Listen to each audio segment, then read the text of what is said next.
Olá pessoal, meu nome é Hernani, trabalho nesse produto chamado Toyota já tem algum tempo e eu vou dar 5 dicas para vocês do que vocês devem observar em casos de comprar o Corolla seminovo, aquele de 2019 em diante. Corolla modelo 2019 ele tem algumas características, tá? Umas características que da premissa do modelo anterior ele acaba permitindo vocês a ter uma experiência um pouco diferente de quem já teve o Corolla modelo anterior. O que acontece, pessoal? Esse Corolla ele tem alguns pontos que não vou enrolar muito e já vou dizer para vocês que é quais. Vamos lá, pessoal. O primeiro ponto, tá? O primeiro ponto é o que? Injetores de alta pressão. Os modelos Corolla 2019 em diante, com injeção direta e indireta, no quais são 4 bicos de alta pressão e 4 bicos de baixa pressão. Esses bicos injetores, de alta pressão, eles tendem a dar problema pela baixa resistência ao etanol, tá? Então, os carros que são abastecidos com etanol, eles tendem a dar esse tipo de problema de quê? De oxidação. Então, a peça ela tende a gotejar o bico, ou então a performance a partida fica longa. São alguns sintomas que pela internet vocês vão ver que é repleto de alegações e de reclamações a respeito disso.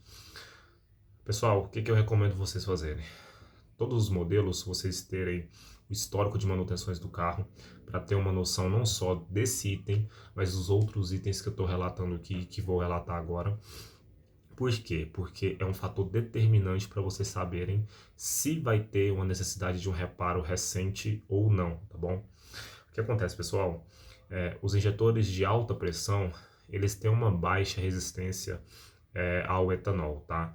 Tanto é que alguns carros em específico, eles tendem a dar problema, assim como de outras montadoras, BMW, Mercedes, a linha híbrida de outros modelos, a linha Volkswagen, por exemplo, são carros ali que sofrem bastante, principalmente os carros antigos, sofrem bastante quanto essa questão do etanol.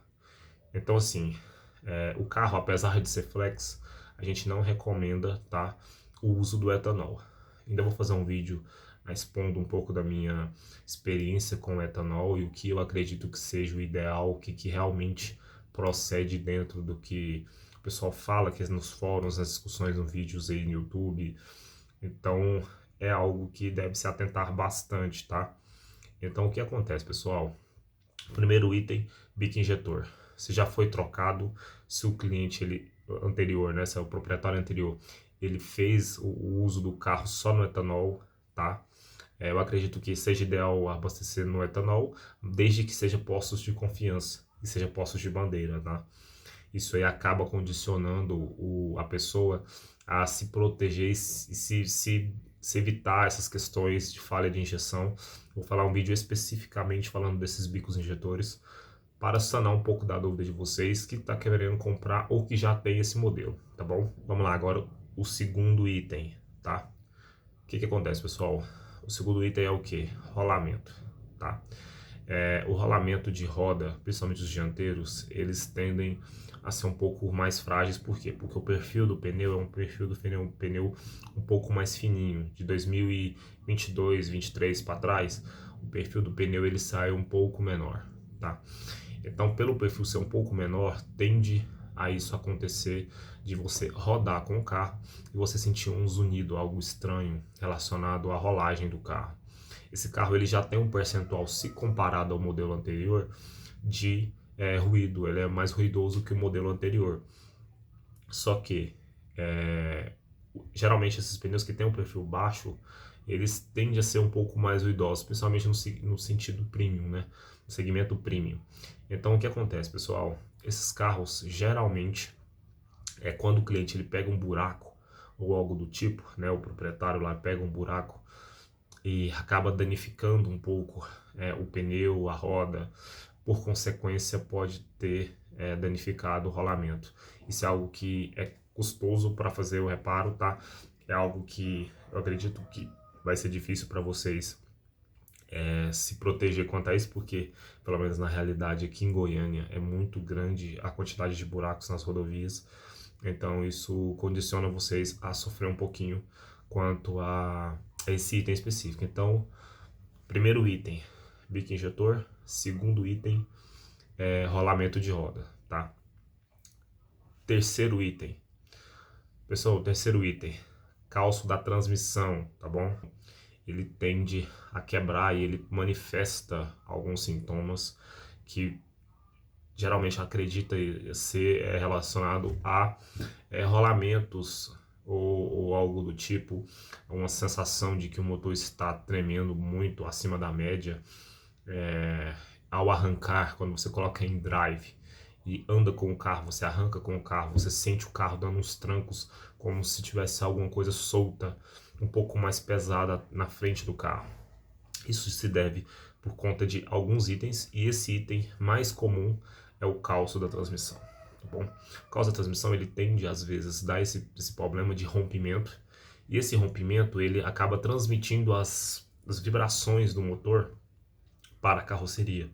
Isso acaba condicionando o cliente a ter essa experiência de alguma coisa relacionada a até falha da transmissão. Às vezes a sensação que dá é de que o carro está dando uns trancos, mas esses trancos não tem absolutamente nada a ver com a transmissão, e sim com a situação do calço lá que tende a dar esses problemas, tá? Então, assim, não é todos os calços que vão quebrar, e não são todos os casos que vai de tranco ou algo do tipo que é o calço. Mas o suporte da transmissão, mais conhecido como calço, ele tende a ser danoso nos modelos, nos primeiros modelos, 2019, 2020, 2021. Então, você que está procurando um carro, modelo Corolla, de 2019 para frente, fique atento também a essa questão do calço ou suporte da transmissão, tá? Se são itens que são prioridade para olhar, porque não são peças tão onerosas, mas isso pode ser um fator determinante na decisão para comprar o carro. Por quê? Porque tendo em vista que, se tiver outros itens para fazer, vão ser itens que devem ser somados para fazer o abatimento no valor de aquisição do carro ou algo do tipo, tá bom? Vamos lá, pessoal, agora o quarto item, tá? Válvula de derivação da água. O que acontece, pessoal? Esses carros, eles têm uma leve tendência a dar um problema, não só no começo, mas depois de alguns anos ou muitas quilometragens já rodadas no carro. Que é o quê? Que é a válvula de prioridade da água, circulação ali do cabeçote. O que acontece? Essa válvula, ela, geralmente, quando ela dá problema, ela acende uma luz no painel, tá? E é uma luz no painel que vocês vão perceber que não acende luz da injeção, não acende nenhum tipo de luz estranha, mas no computador de bordo vai informar para vocês procurarem o concessionário, tá? O que acontece? Esse tipo de falha acontece porque a válvula ela fecha um curto ou algo parecido com isso, e a ECM do carro, a ECU do carro, ela entende que existe essa avaria, ela detecta a avaria.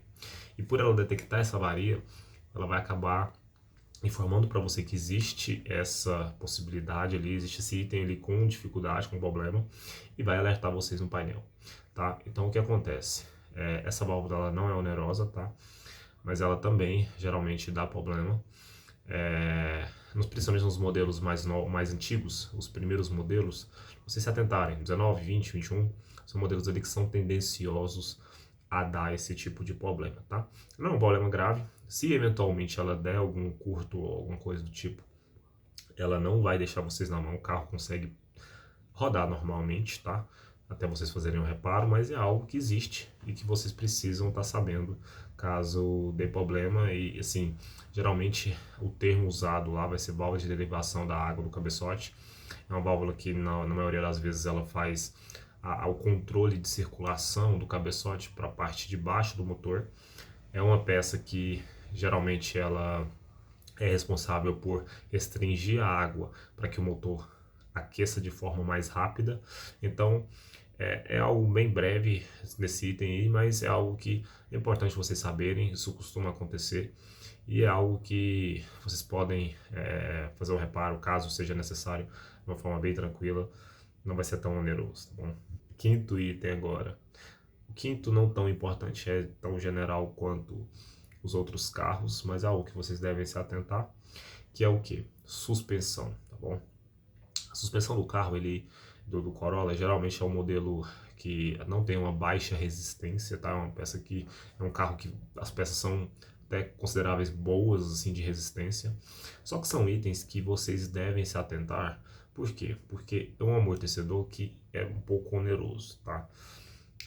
Eu vou colocar na tela aí para vocês mais ou menos quanto que tá em média um amortecedor desse, mas eu suponho que deve estar próximo dos R$ 1.000 o par. São, são amortecedores dianteiros e traseiros que até então os traseiros costumam ser mais frágeis que os dianteiros, tá? O Corolla 2019 para frente, esse último modelo, ele tem suspensão independente atrás. Isso trouxe uma estabilidade, um controle ali muito bacana quanto a estabilidade curva. Então o carro ganhou um chão bacana. Só que deve se atentar, porque são itens que também costumam dar problema, principalmente relacionados aos amortecedores traseiros, tá? Esses carros eles tendem a só sofrer se tiver alguma colisão por buraco ou algo do tipo, mas é algo que vocês devem se atentar, porque de forma geral não só o Corolla, mas outros modelos, vocês precisam estar cientes que isso é um item muito importante, é um item oneroso e que, se não cuidado, vai pesar um pouco no orçamento de vocês quando for fazer a manutenção do carro, que geralmente carros usados, seminovos, eles tendem a precisar fazer, tá bom? E esses foram os cinco itens que eu acredito que sejam mais importantes no carro. Se vocês quiserem, eu posso falar especificamente, fazer um vídeo especificamente cada item, mais detalhado, com mais níveis de conhecimento para vocês. Eu acredito que não vai ser necessário, mas caso vocês queiram, eu estou aqui à disposição. Esse é o primeiro vídeo do meu canal, eu vou começar a compartilhar com vocês algumas experiências que eu tenho na parte mecânica, não só de Toyota, mas de outros modelos. E assim possível, eu vou lançando vídeo para vocês aqui. Espero que vocês tenham gostado, que tenha contribuído com vocês de alguma forma. Se vocês quiserem acompanhar mais, segue aqui embaixo, clique no joinha, vai me ajudar bastante. E até mais, tá bom? Falou!